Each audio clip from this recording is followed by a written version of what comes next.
주간 동안 주의 은혜 가운데 평안하셨습니까? 옆에 사람하고 인사합시다. 사랑합니다. 축복합니다. 제목이 있습니다. 제목 같이 읽겠습니다. 가장 좋은 길. 아멘. 가장 좋은 길이라는 이 문장은요 12장에 있었어요. 나중에 이제 12장 맨 마지막 절에 있는 이 문장이 무슨 의미가 있는지를 나중에 이제 결론에서 설명을 드리겠습니다. 오늘 우리는 일명 사랑장이라고 하는 성경을 보고 있어요. 그래서 이거 잘 아시죠? 사랑을 노래하고 사랑은 이런 것이다 라고 해서 8가지 아닌 것들, 사랑은 8가지가 아니다, 사랑은 7가지다 이렇게 해서 8가지 동사, 7가지 동사로 이렇게 아닌 것과 사랑인 것을 말해주는 본문이 오늘 본문이에요. 그래서 이 사랑을 이렇게 탁 글 써갖고 탁 붙여놓고 사랑 이렇게 하지만 이게 이렇게 따스한 얘기는 아니에요. 사실은 이 얘기는 고린도 교회가 처한 문제를 신랄하게 비판하고 바른 삶이 무엇인지를 알려주려고 했던 거예요. 고린도 교회는 은사가 풍성했거든요. 죄가 많은데 은사도 풍성했던 교회. 그래서 그 은사가 자기 자랑이고 관계를 깨고 정죄하고 이렇게 쓰였던 거죠. 사실은 은사는 선물이잖아요. 카리스마. 그래서 이게 은사인데요. 이 은사는요 공동체를 세우라고 주신 거거든요. 하나님의 나라를 세우라고 도구로 주신 거예요. 근데 그 도구가 무기가 된 거죠.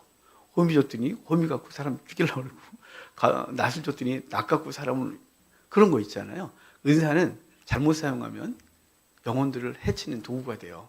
근데 고린도 교회가 그렇게 된 거죠. 그 은사로 비판하고 그리고 정죄하고 파당을 나누고 교회를 혼란하게 하고, 그게 은사가 잘못 쓰여질 때예요. 고린도 교회가 그랬단 말이죠. 사도 바울은 그 은사에 대해서 쫙 12장 얘기를 해요. 그러고 나서 13장에 우리가 잘 아는 가장 좋은 은사들, 그런데 사실은 이제 이 가장 좋은 은사들 그랬는데요.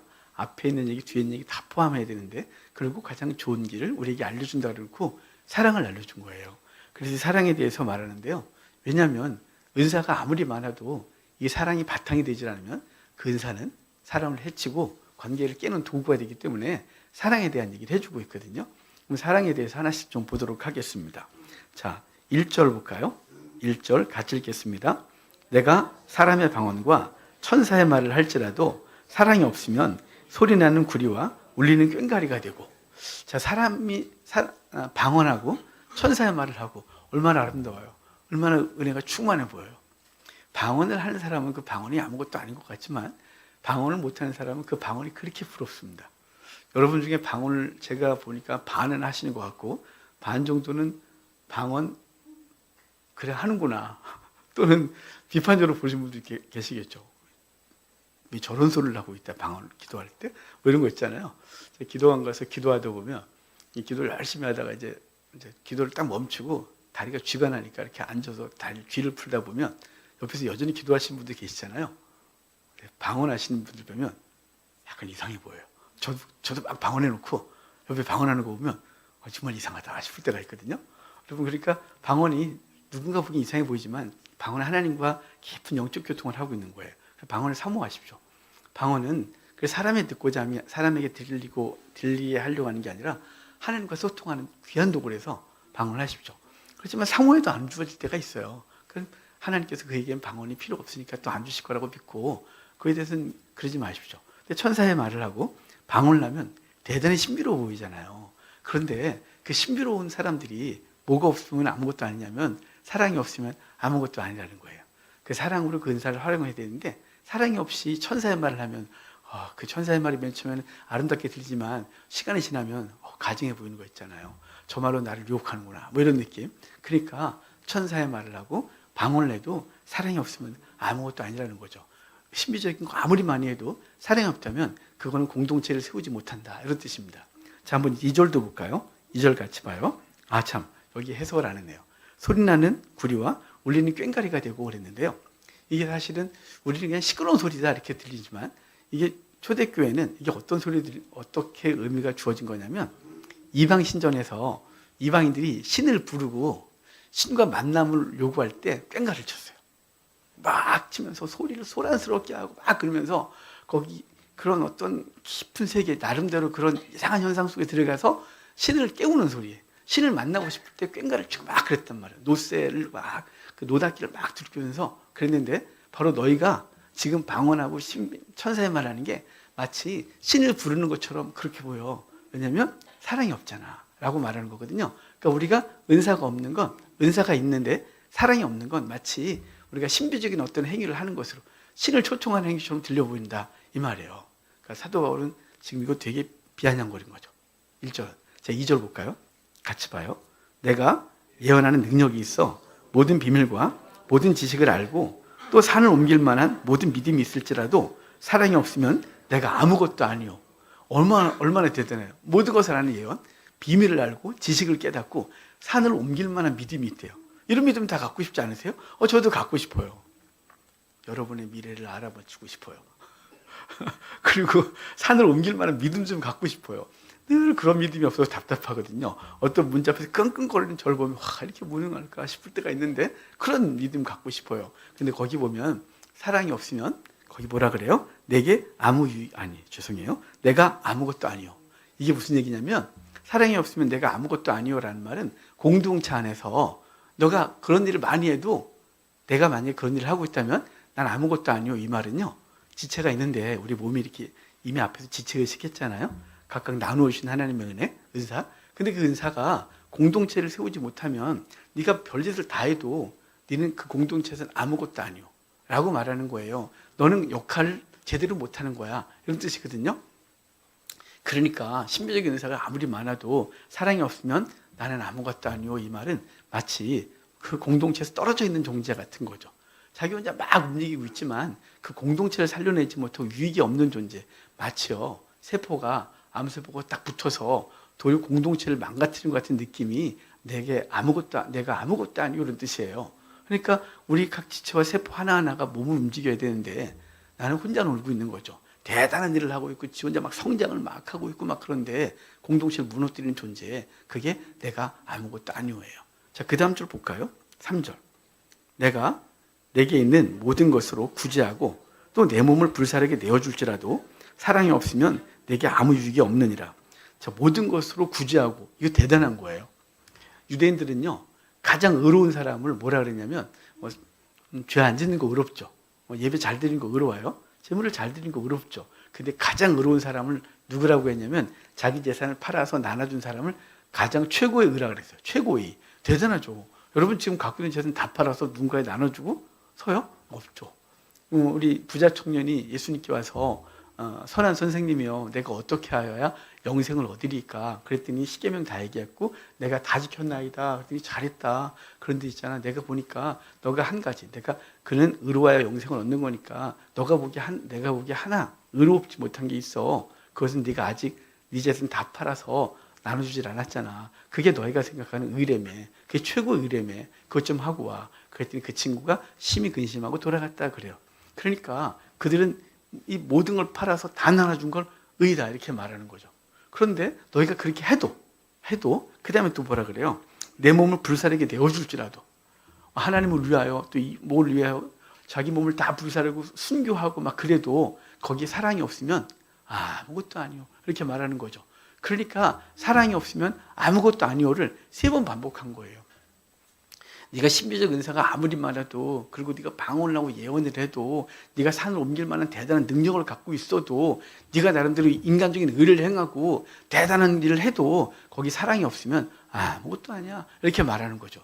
지금 사랑에 대해서 굉장히 강조하고 있는 것이죠. 바탕이 사랑이 아니면 자기 의를 드러내는 것이기 때문에 그래요. 바탕이 사랑이 아니면 자기 공로를 세우는 것이지 정말 이웃을 유익하게 하고 공동체를 살려내는 것은 아니잖아 이렇게 말하고 있는 거죠. 그래서 1절부터 3절까지가 사랑이 없으면 아무것도 아니다 라고 말씀해 주고 있는 부분입니다. 자, 그 다음에 4절부터요 7절까지 이렇게 보면 여기에 이제 적극적인 사랑 행위, 소극적인 사랑 행위를 15개의 단어로 얘기를 해줘요. 8개는 사랑은 뭐뭐가 아니다 이렇게 말하고요, 7개는 사랑은 무엇이다 이렇게 말해줘요. 8개가 아니고요, 7개가 사랑이라고 말해주는 거거든요. 그럼 먼저 소극적인 사랑의 행위 아니야 라고 하는 것좀 봐야겠죠. 자, 우리 4절 좀 볼게요. 같이 읽어봐요. 사랑은 오래 참고, 사랑은 온유하며, 시기하지 아니하며, 사랑은 자랑하지 아니하며 교만하지 아니하며. 우리 7절까지 다 읽읍시다. 무례히 행하지 아니하며 자기의 유익을 구하지 아니하며 성내지 아니하며 악한 것을 생각하지 아니하며 불의를 기뻐하지 아니하며 진리와 함께 기뻐하고 모든 것을 참으며 모든 것을 믿으며 모든 것을 바라며 모든 것을 견디느니라. 아멘. 8가지 아니라는 것과 7가지 기다 이렇게 말하는 게 있는데요. 시작은 긍정적인 것부터 얘기를 했어요. 거기 오래 참고 온유하고, 그 다음에 이제 다음부터가 자랑하지 아니하고 등등, 시기하지 아니하고 자랑하지 아니하고 교만하지 아니하고 이렇게 나가거든요. 거기 아닌 것은요, 시기부터 시작해서 그 다음에 불의를 기뻐함으로 끝나요. 자, 시기가 뭐냐면요, 이게 헬라어로 젤레오 그러는데요. 젤로 그러는데, 이게 신약 시대 때, 예수님 시대 때 몇 가지 파당이 있었죠. 바리새파, 사두개파, 그 다음에 열심당 뭐 이런 거 있었잖아요. 그 다음에 SN파, 세례 요한파죠. 세례 요한이 속했던 뭐 그 외 여러 가지 파들이 있었어요. 나중엔 예수님도 나사렛파를 만들게 되죠. 예수님 만든 것보다는 사람들이 그렇게 불렀어요. 세례 요한파 뭐 이렇게 부르고. 그런데 여기 열심당이란 당이 있잖아요. 그게 젤로 땅 그랬어요. 여기 시기라는 단어에서 나온 거거든요. 그들이 그 시기와 질투로 뭔가를 했어요. 그런데 사실은 그들은 유대의 회복을 위하여 열심을 냈던 사람들입니다. 젤로 땅 그런데 젤로 그래갖고요, 시기란 단어인데요. 그게 남들이 잘 되면 보기 싫은 거죠. 그래서 열심에서 발생된 단어지만 자기를 중심으로 해서 자기 열심이 너무 극에 달해서 남이 잘 되는 걸 못 보는 시기와 질투가 일어나는 게 첫 번째예요. 그러니까 은사가 어떻게 쓰였어요? 시기와 질투로 멀어진 거죠. 제가 초등학교 6학년 때 방언을 받았거든요. 근데 그게 뭐 하나님 앞에 내가 훌륭한 사람이 되고 싶다 그런 거 없었어요. 그때 무슨 그런 게 있어요. 근데 이제 교회에서 수련을 갔는데 같은 교회에 형이 있어요. 법대 출신인데 공부도 잘하고 다 똑똑했어요. 근데 그 형이 먼저 방언을 받은 거예요. 저보다 2년 선배인데 그 형은 중학교 2학년 됐죠. 근데 전 6학년이니까 뭐 2년 뒤에 받아도 되는데 그게 이제 화가 나는 거죠. 근데 옛날 한월산 기도원의 이천성 목사님이 방언 받으라고 막 그랬어요. 그러면서 산에 가서 나무 하나를 뽑으라고. 그것도 산에 갔죠. 근데 뭐 잣나무 이만한 거 어떻게 뽑아요? 조그만 애가. 그래서 어떤 걸 뽑아야 되나 그러다가 이제 조그만 나무 앞에 가서 그 좀 더 올라가면 그 기도하는 곳이 있어요. 잣나무 숲. 거기 더 올라가서 거기서 막 기도했어요. 나무를 붙들고. 그럼 막 기도했어요. 방언 달라고. 이거는요, 제가 뭐 거룩한 뜻이 있어서겠어요? 시기죠. 형이 받았으니 나도 받아야 되리라. 막 이런 걸로. 그러니까 남의 받은 은사 이런 것들의 시기가 일어나는 거죠. 그러니까 순수한 동기가 아니라 나름대로 그 사람이 칭찬받고 대단하게 인정받으니까 나도 그거 받아야겠다. 뭐 이런 걸로 시작해요. 그게 시기죠. 그 다음에 두 번째가 자랑이에요. 이제 받았잖아요. 이제 받으면 이제 자랑해야죠. 어깨 뿜뿜하고 다녀야죠. 내가 이런 사람이야. 뭐 이런 거 있잖아요. 그래서 이 자랑인데요. 이 자랑 다음이 뭐냐면 교만이잖아요. 이 교만이요, 이제 남들 위해 자기를 세우고 그리고 사람들을 평가하기 시작해요. 교만함 그러거든요. 여러분 교만하시죠, 여러분도? 여러분의 삶의 영역에서 각각 나름대로의 교만이 있어요. 제가 하나님 앞에 되게 혼난 그 과거 사건이 있거든요. 제가 조금 뭐 좀 안다고 노예 가서 목사님들 무시했어요. 선배 목사님들, 강단에서 선배 목사님들이 설교하면 본문 읽어놓고 딴소리하면 저걸 설교라고 이랬단 말이죠. 대선배들을 오직하면 대선배님 설교하고 내려오는데 중간에서 강단에서 장난질하지 말라고 소리쳤을까요? 저는 너무 교만했어요. 하나님이 저에게 두세 번의 아픔을 주고 나선 절대 평가하지 않아요. 하나님이 저분에게 주는 은사가 있지. 그래, 저분은 저렇게 성경을 읽어놓고 비록 자기 얘기를 하고 좀 하지만 그래도 저분은 하나님의 말씀 전하려고 애쓰시지. 이렇게 바뀌었어요. 이게요, 시기, 그 다음에 자랑, 교만으로 가는 거예요. 그 다음에 이어진 얘기가 무례예요. 무례. 교만하니까 무례해지죠. 상대를 무시하고 인격 무시하고 그래야 되는 거 아니겠어요? 그래서 시기, 자랑, 교만, 무례로 가는 거예요. 그 다음에 뭐냐면 자기 유익이에요. 이 사람은 상대의 유익이라든가 공동체 유익은 생각을 안 해요. 오직 자기 유익만 추구하는 거죠. 왜냐하면 맨 처음에 시작이 그거였잖아요. 맨 처음에 시작이 시기였거든요. 그래서 결과적으로 점점점 자기 유익만 생각하는 거예요. 공동체 유익 별로 생각 안 하는 거예요. 상대가 지금 뭘 필요한지 고민 별로 없어요. 내가 이 공동체에서 어떤 존재가 되냐, 내가 이 공동체를 통해서 무엇을 얻어내느냐, 이것을 자기 유익만 생각하게 되죠. 그 다음에요, 성냄이잖아요. 성내지 아니하고. 이 성냄은요, 이게 발작적 성냄이에요. 그러니까 자기가 원하는 것을 얻지 못하면 발작을 하는 느낌으로 막 승질을 내는 거죠. 제가 어제 이 본문을 묵상하면서 저의 과거가 생각이 나서 저도 좀 발작을 하는 스타일인 것도 같아서 애들이 뭘 좀만 잘못하면 왜 그렇게 성질을 내는지 지금 이해가 안 돼요. 왜 그랬을까 싶거든요. 지금 제가 성질 안 내요. 웬만 성질 거의 안 내요. 안 낸다는 것도 거짓말하는 것 같은데 잘 안 내요. 근데 그 30대, 40대는 왜 그렇게 애들이 뭘 잘못하면 소리를 질러대고 막 무슨 세상이 끝난 것처럼 애들한테 뭐라 하고 딴 데 가서 말도 못하면서 집에서는 왜 그런지 알 수가 없어요. 그 제가 발작적인 성님이 있었던 거죠. 자, 그러니까 자기 유익을 추구하다가 이익이 끊어지거나 자기 이익에 손해가 되면 발작이 일어나는 거예요. 그래서 성질을 내고 교회에서 소리를 질러대고 공동체 무너뜨리고 이렇게 된다는 거죠. 그 다음에 여기 악한 생각이래요. 악한 생각을 하지 아니하고, 이것은요 보복과 착취를 위해 치밀하게 생각하는 거예요. 그래서 이제 자기 유익을 구하다가 안 됐잖아요. 그래서 승질 냈잖아요. 그 다음에 멈추지 않고 내가 어떻게 이걸 취하지? 내가 어떻게 공동체에서 내가 저걸 다 헤게몬을 잡지? 이러면서 계획하고 그 다음에 조직적으로 아주 치밀하게 그것을 행하는 걸 악한 생각 그래요. 그러니까 유익이 아닌 거죠. 늘 자기중심적이에요. 그리고 맨 마지막에 불의를 기뻐하는 거예요. 그러니까 그 과정이 선하지 않은 거죠. 불의, 자기가 얻어내는 것, 그 방법이 선했겠습니까? 그것을 기뻐하는 거예요.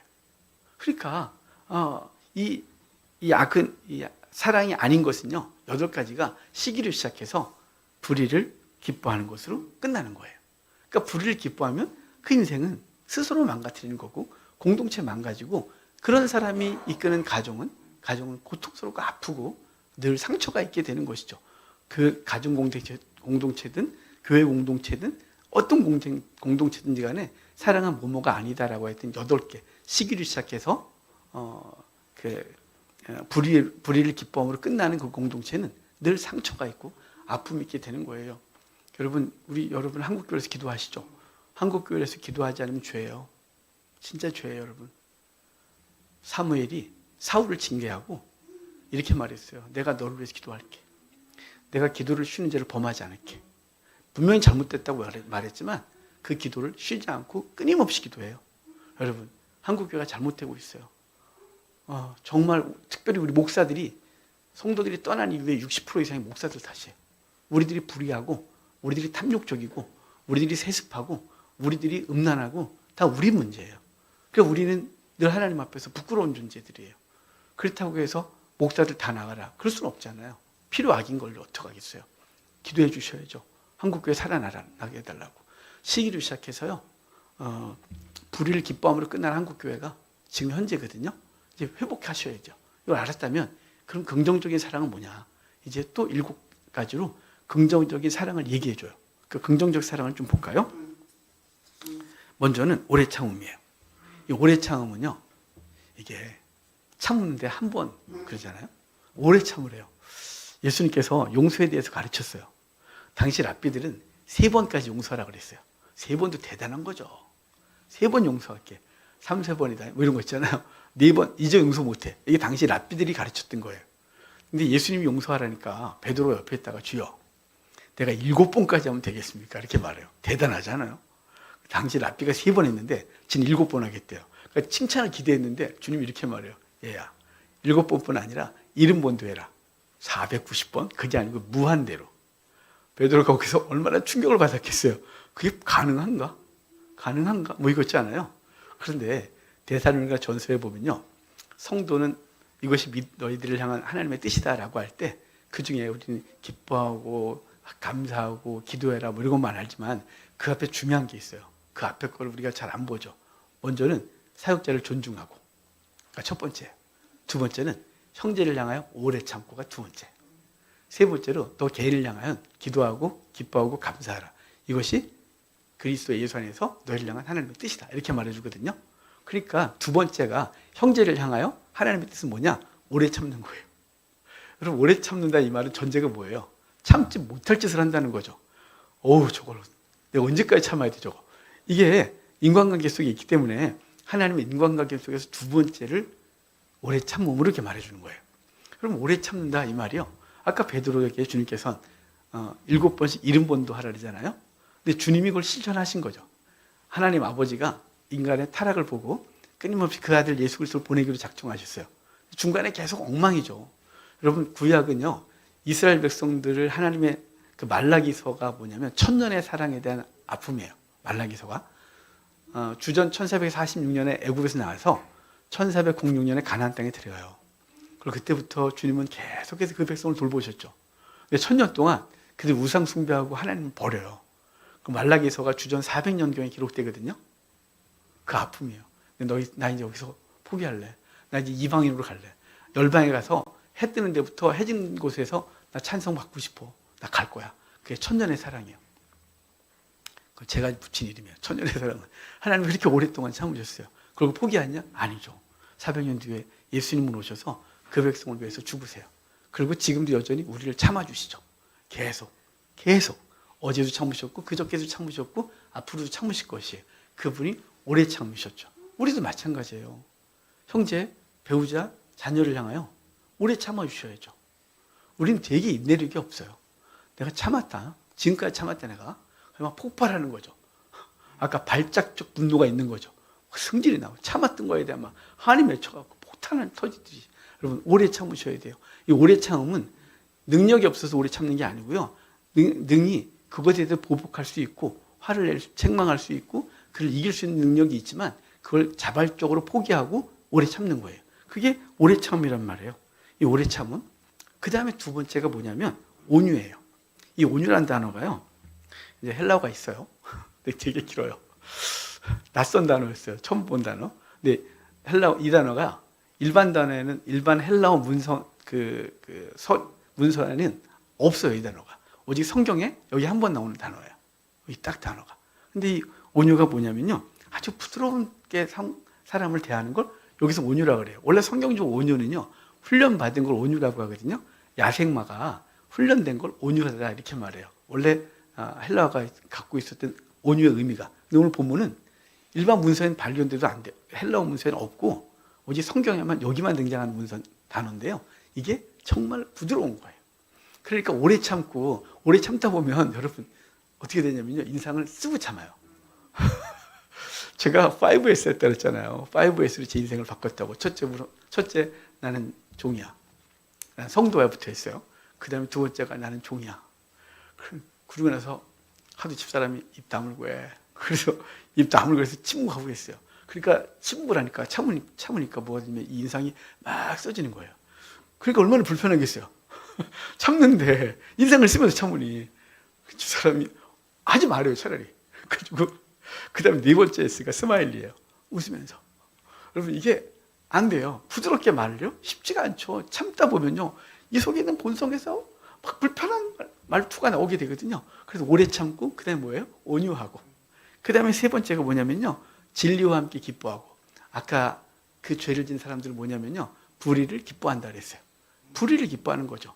그러니까 왜냐하면 그 시기를 시작했기 때문에 그 자기가 얻어내려고 하는 것을 얻지 못하니까 불법적인 방법으로 과정을 가지고 가고 그리고 결과를 얻어내고 좋아하고 있단 말이에요.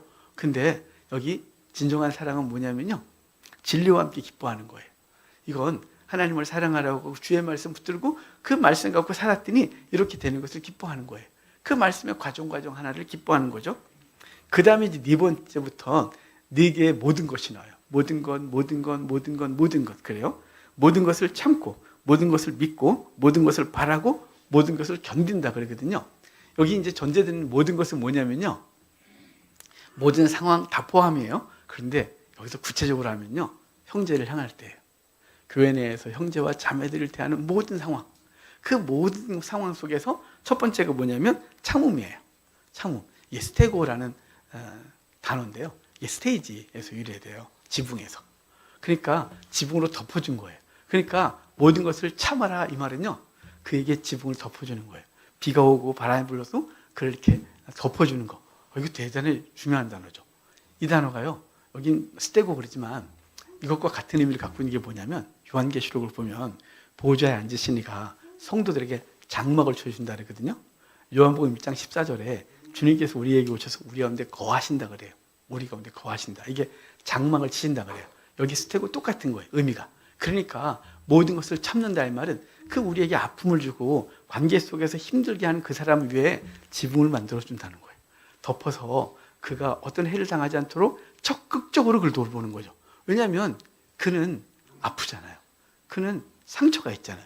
여러분, 이 정서가 풍성하고 안정된 사람들은요, 상처를 상대에게 잘 안 줘요.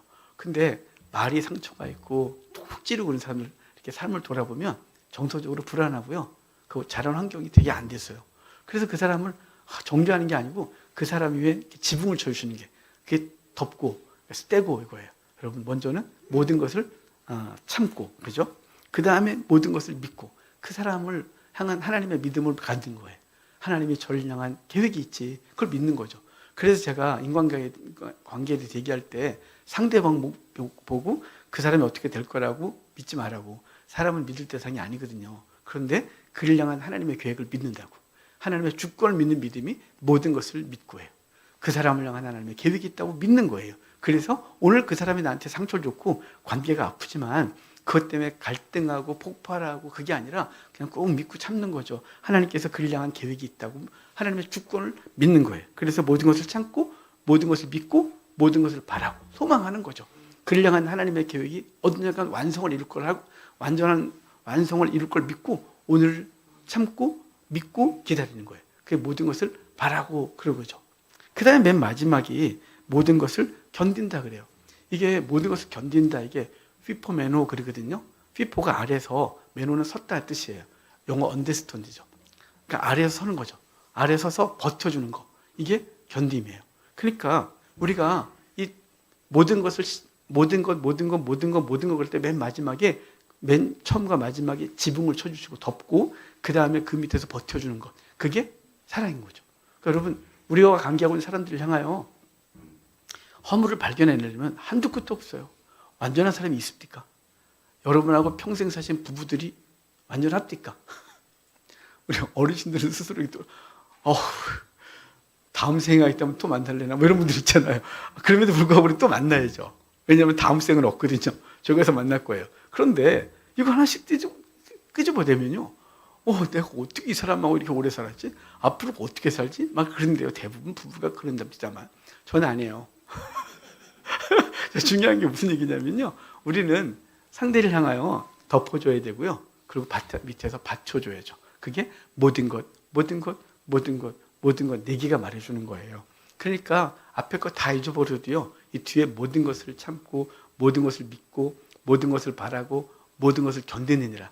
이 단어 하나 기억하고서 이 네 개의 단어 기억하고 우리의 삶의 현장으로 돌아가고 우리 교회 공동체를 바르게 하는데 우리가 쓰임받아야 할 줄로 압니다. 자, 우리 8절부터 볼까요? 또 8절부터 13절까지 한꺼번에 읽도록 하겠습니다. 사랑은 언제나 떨어지지 아니하되 예언도 패하고 방언도 그치고 지식도 패하리라.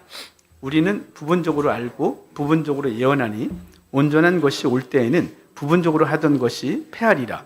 내가 어렸을 때에는 말하는 것이 어린아이와 같고 깨닫는 것이 어린아이와 같고 생각하는 것이 어린아이와 같다가 장성한 사람이 되어서는 어린아이의 일을 버려놓으라. 우리가 지금은 거울로 보는 것 같이 희미하나 얼굴과 얼굴을 대하여 볼 것이요 지금은 내가 부분적으로 아나 그때는 주께서 나를 아신 것 같이 내가 온전히 알리라. 그런즉 믿음, 소망, 사랑 이 세 가지는 항상 있을 것인데 그 중에 제일은 사랑이라. 아멘.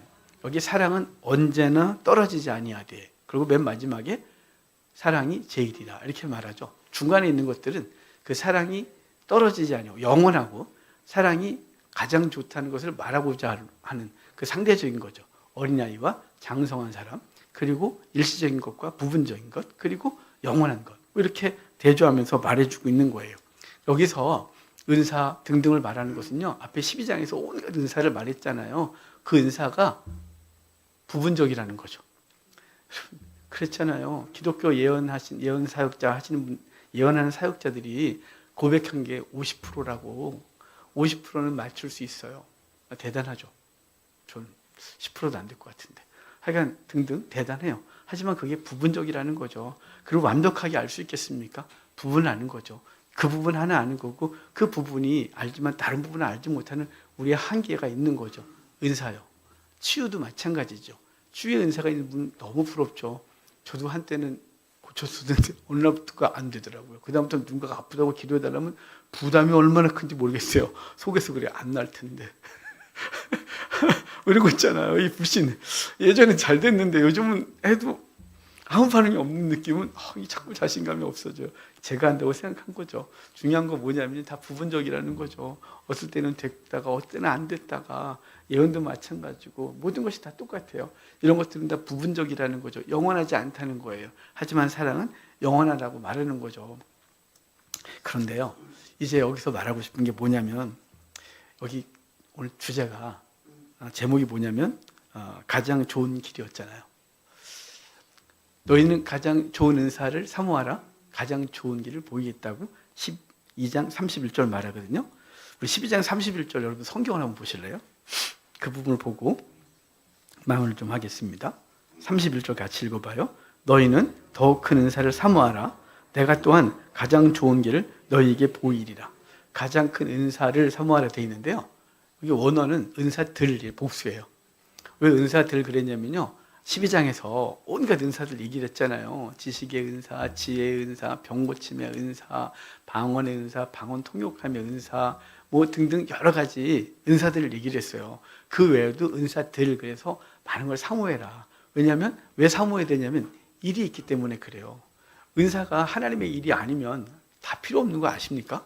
하나님의 일이 없으면 그냥 자기 혼자 천국 그냥 신앙생활하고 하나님 나라 가는 데서 뭔 은사가 필요해요. 그냥 하나님과 깊은 관계만 있으면 되지. 그런데 영혼 살리고 교회 공동체 세우려니까 하나님은 은사, 도구를 주시는 거죠. 호미를 주고 낫도 주고 삽도 주고 또 누구한테 마차도 주고 누구한테 트럭도 한 대 주고 그래서 그 일 하라고 주신 거예요. 그 은사는 사모해야 되죠. 왜냐하면 사모한 전제가 뭐냐면 주의 일을 위함이에요. 근데 우리는요. 사모함의 전제가 뭐냐면 자기가 드러나려고 하기 위해서 문제가 되는 거예요. 예전에 목사들이 아주 교회가 안 되니까 요즘은 그런 소리를 농담도 해본 적이 없는데 예전에 목사님들이 만나면 그랬어요. 교회가 부흥하려면 둘 중에 하나 해야 돼.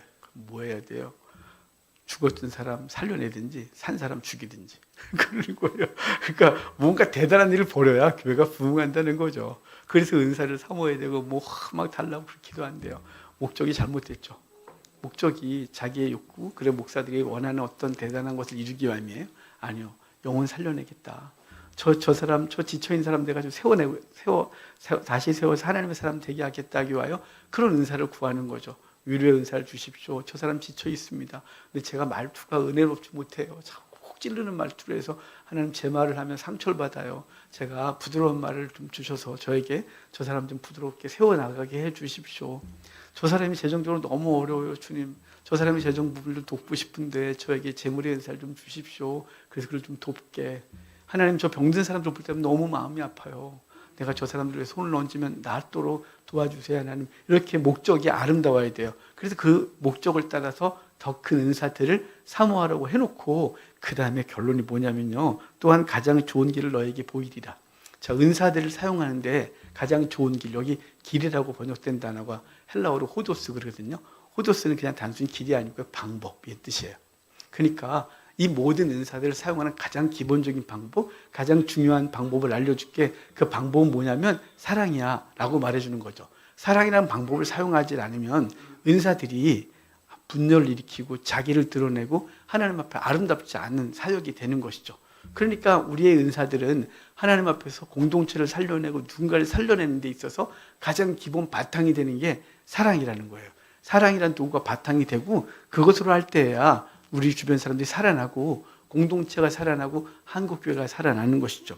여러분 그러므로 저와 여러분들이 우리 속에 은사들 참 많이들 드러나길 바라고 많은 은사가 있길 바라요. 가르치는 은사도 있으시길 바라고 성경을 깨닫고 전하는 은사도 있기를 바라고 병 고치는 은사도 있기를 바라고 방언의 은사도 있기를 바라고 예언의 은사도 있기를 바라고 방언 통역함의 은사도 있기를 바라고 그리고 여러 가지 일을 행할 수 있는 세상에서의 돈을 버는 능력이라는 은사도 받기를 원하고 다 있기를 원해요. 하지만 거기에 바탕에 사랑이 없으면 다 자기 유익이고 그리고 공동체를 파괴하며 하나님의 영광은 상관없는 삶이 된다는 사실을 기억하시고 주신 은사, 그 은사를 가지고 하나님의 나라를 위해 세우기를 원한다면 중요한 게 사랑이에요. 근데 그 사랑은 어떻게 구하고 어떻게 얻을까요? 알겠는데 어떻게 우리 속에 사랑이 풍성해질까요? 사랑해야 돼, 사랑해야 돼, 사랑해집니까?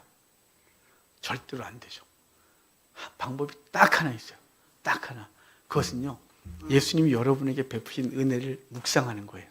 그 사랑이 얼마나 큰지를 묵상하면 여기서 우리 속에서 그 사랑이 막 끌어올라요. 그래, 주님의 은혜가 이렇게 컸구나.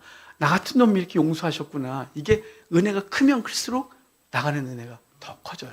그러니까 자기가 하나님 앞에 은혜를 받은 게 없기 때문에 우리는 이성은 사랑해야 된다는 걸 아는데 우리 행위는 사랑이 없이 그 날카로운 칼이 되어 우리의 은사들이 쓰임받는 거예요. 공동체가 깨지는 거죠.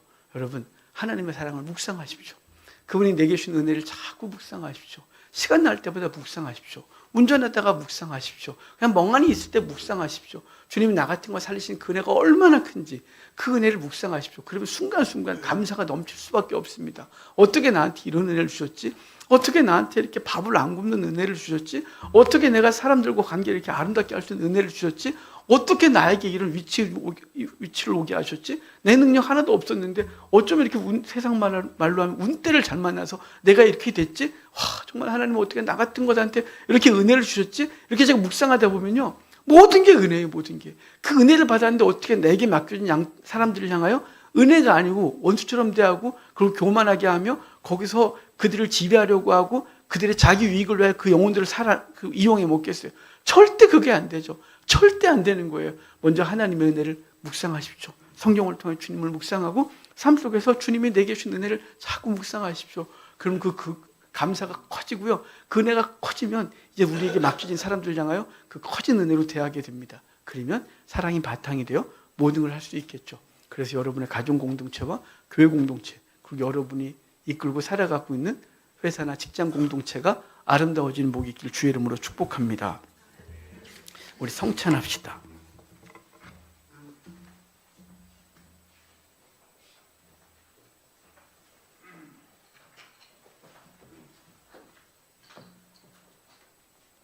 찬송가 311장 찬양 드리겠습니다.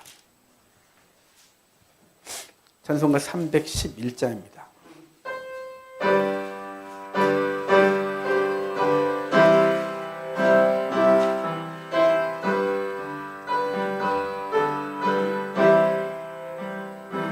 내 너를 위하여 몸버려 피 흘려 내 죄를 속하여 살 길을 주었다. 널 위해 몸을 주건만 너 무엇 주느냐. 널 위해 몸을 주건만 너 무엇 주느냐. 아버지 보좌와 그 영광 떠나서 밤 같은 세상에만 백성 구하려 내 몸을 희생했건만 너 무엇 다르냐. 내 몸을 희생했건만 너 무엇 다르냐. 죄 중에 빠져서 영죽을 인생을 구하여 주려고 나 피를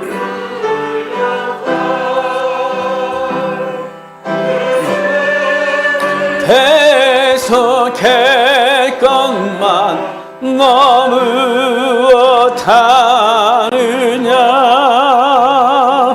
내 죄를 해석했건만 너무 다르냐. 한없는 용서와 참 사랑 가지고 세상에 내려와 값없이 주었다. 이것이 귀중하건만 너무 다르냐. 이것이 귀중하건만 너무 주느냐. 아멘. 요한일서 3장 봅시다. 요한일서 3장 16절입니다. 요한일서 3장 16절 제가 읽어드리겠습니다. 그가 우리를 위하여 목숨을 버리셨으니 우리가 이로써 사랑을 알고 우리도 형제들을 위하여 목숨을 버리는 것이 마땅하니라. 아멘. 예수님께서 우리를 위하여 당신의 몸을 주셨다 그래요. 그래서 우리는 그 사랑을 입은 자답게 우리도 형제를 위하여 목숨을 버리는 것이 마땅하다 그래요. 이 마땅하다가 헬러어로 오펠로 그러거든요. 빚 졌는데 빚 갚는 거라는 거예요. 하나님의 사랑을 입은 자는 그 빚을 형제에게 갚는 거예요. 주님께 무슨 빚을 갚겠어요? 그분이 부족한 게 없는데. 근데 주님께서 우리에게 목숨을 내어주고 그 은혜 입은 자는 그 은혜를 가지고 형제를 대하고 형제에게 빚 갚는 마음으로 내 목숨을 바치라고 말해요. 여러분, 이게 쉬운 말은 아니잖아요. 근데 은혜를 입으면 그게 되죠. 부모가 자녀를 위하여 모든 걸 희생하듯이 그 사랑이 무슨 조건을 바라는 건 아니잖아요.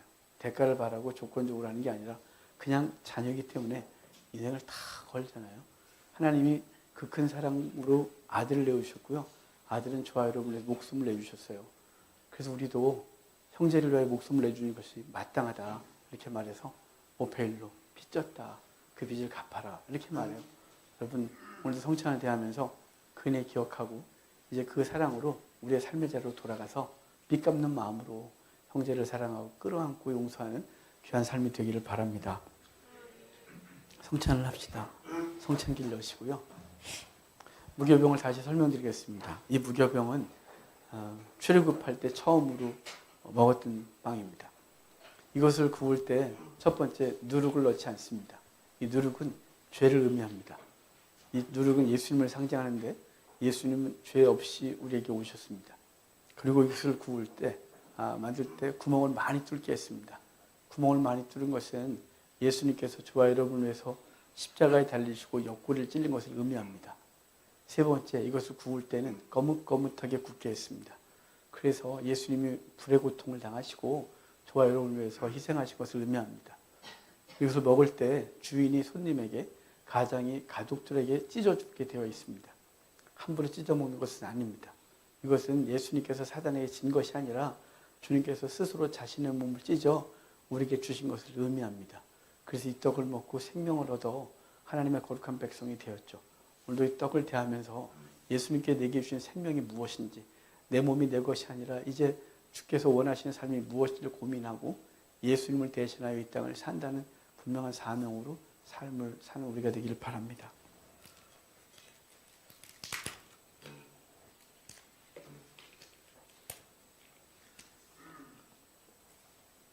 떡을 듭시다. 떡을 들고 하나님께 기도합시다. 주님, 나를 위해 당신의 몸을 주신 것 감사합니다. 이렇게 기도합시다. 이제 나도 내게 맡겨진 사람을 위하여 내 몸을 주는 것, 그걸 마땅한 것으로 알고 살겠습니다라고 기도합시다. 기도 중에 생각나는 사람이 있으면 주님, 이번 주 내가 그를 위해 내가 몸을, 시간을, 삶을 좀 드리겠습니다. 그 영혼 살려내기 위해서 이번 한 주 살겠습니다. 이렇게 구체적인 기도도 있기를 바랍니다. 기도하겠습니다. 하나님, 주님이 나를 위하여 당신의 몸을 내주시고 목숨 내주셨습니다. 우리도 형제를 위하여 목숨을 내주는 것이 마땅하다 하셨습니다. 마땅한데 우리 그렇게 살 만한 능력도 없고 그만한 사랑도 우리 속에 없습니다. 그게 문제입니다. 주님, 오늘도 그 은혜 감사하고 감격하고 충만하게 하셔서 하나님 그 은혜 붙들고 삶으로 돌아가 생명들을 살려내는데 우리의 삶에 쓰임받게 하소서. 시간을 드리게 하시고 몸을 드리게 하시고 재물을 드리게 하시고 마음을 드리게 하셔서 하나님 지치고 힘든 영혼 살려내는 한 주간 되게 하옵소서. 우리를 사용하여 주십시오. 역사하여 주십시오. 하나님 감사합니다. 오늘도 주님 귀한 은혜 우리에게 주셔서 말씀을 통하여 주의 사랑이 얼마나 큰지 알게 하셨고 그 사랑을 실천하는 구체적인 방법도 알려주셨습니다.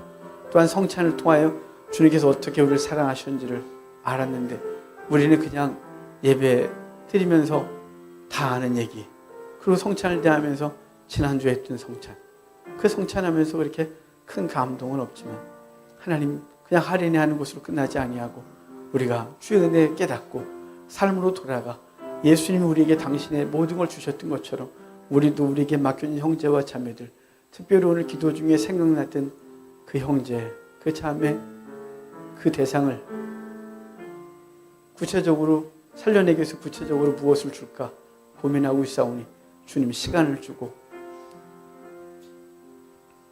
마음을 주고 재물을 주고 몸을 주어 살려내는 이 한 주간 되게 하옵소서. 감사합니다. 예수님의 이름으로 기도합니다. 아멘. 주님의 모입니다.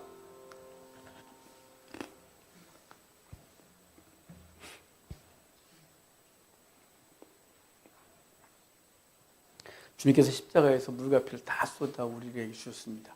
그분이 그것을 우리의 허물을 씻으셨고 생명을 주셨습니다. 이제 우리도 돌아가서 형제 자매들의 허물을 씻고 그들을 위해 어떻게 하면 생명을 살게 할까를 고민하고 우리에게 있는 것을 나누는 삶이 되기를 바랍니다.